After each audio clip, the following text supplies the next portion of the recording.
G'day everyone, welcome back to another XS650 video. Today I'm going to cover the seat. Now I know I said in a previous video that I was going to get my sister to do it, and her and I gave it a crack together, but I'm not completely happy with the results. Nothing against my sister's sewing skills, I think it was more the materials that I provided her with didn't really work out. So I'll give you a look at what we came up with and I'll give you an explanation of why I think it didn't work and what I'm going to try now. Alright, so this is what my sister and I came up with.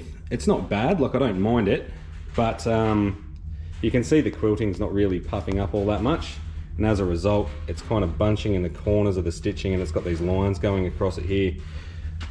I've got enough vinyl to try and do it again, so I'm going to make up another seat cover now and see if I can get it any better. So the reason I think it didn't actually work out so well is because of the quilting material we used. We just used 3 layers of this, here it is here, this cotton wadding, and it doesn't really have any spring to it, so when you sew it down it just kind of compacts and then it stays compacted. So I thought I'd give closed cell polyurethane foam a go, but I think it's actually too firm and it's too thick to even fit into the sewing machine, so that's just not going to happen. Onto the final material I've tried, which I think's worked out quite well. You can see it's puffing up. Like obviously this isn't the pattern that I'm going to use, but it's puffing up everywhere where I've kind of quilted it. I pulled apart a couch and it's got this foam lining inside of it, so I've just kind of nicked that, put 3 layers of that in. I've got some cotton drill fabric for the backing to stop the thread pulling through, and I think that's working out quite well. So that's what I'm going to do.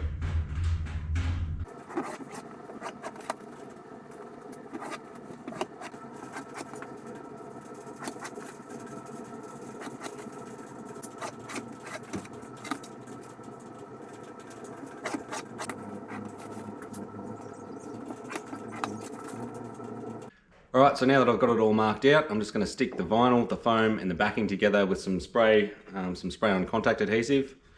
Doesn't have to be super strong, any brand will do, just has to stay together while I sew it.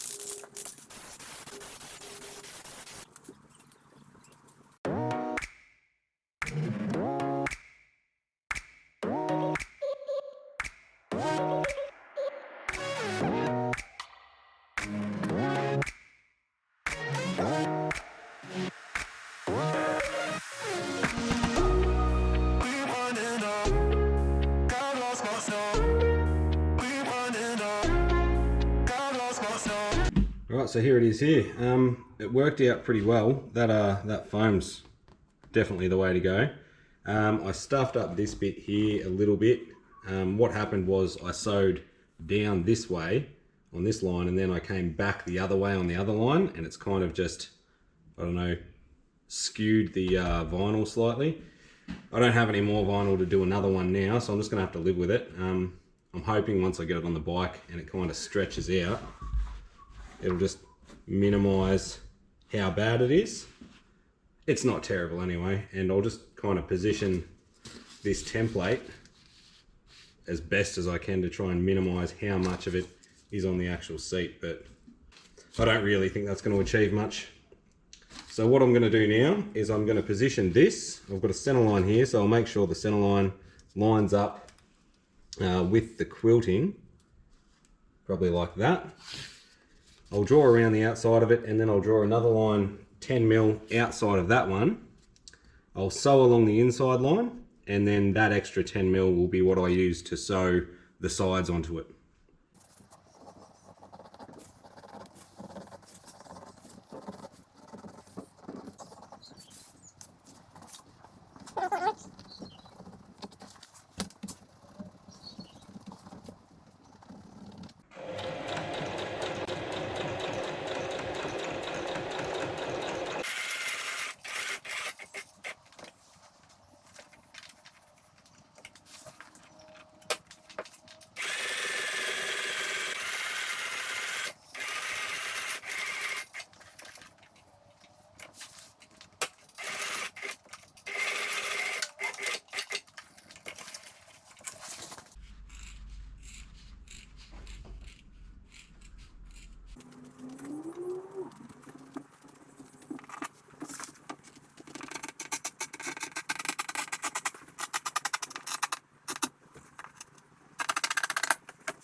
Alright, so here's the pieces cut out for the sides. I've had to do it in 3 pieces because, as you can see, with the size of it, to get it to the right shape to match all the contours of the seat, it'd just waste way too much vinyl. So I'll sew these 3 pieces together and then I'll sew it all to the top.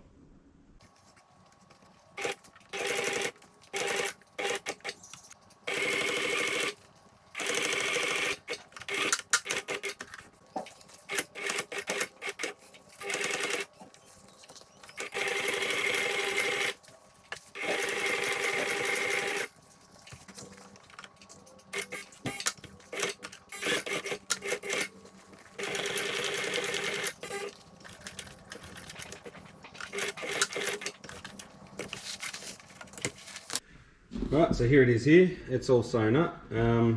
It's just loosely placed over the seat now. So how I'm going to attach it is I'm just going to use contact cement. I'm going to stretch it out and I'm just going to glue the flaps to the underside of the seat pan.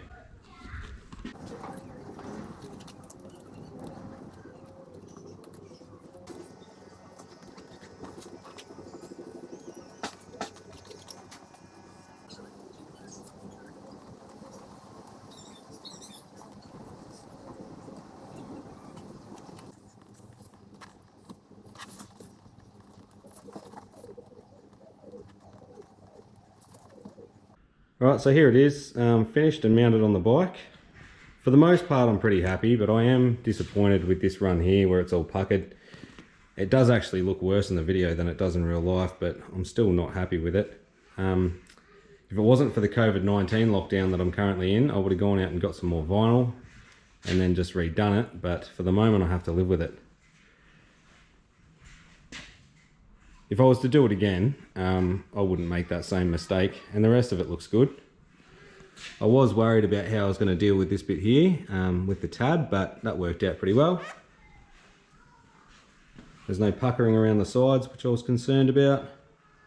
So if you enjoyed the video, please give us a like and a comment, and subscribe if you haven't already, and I'll see you in the next video.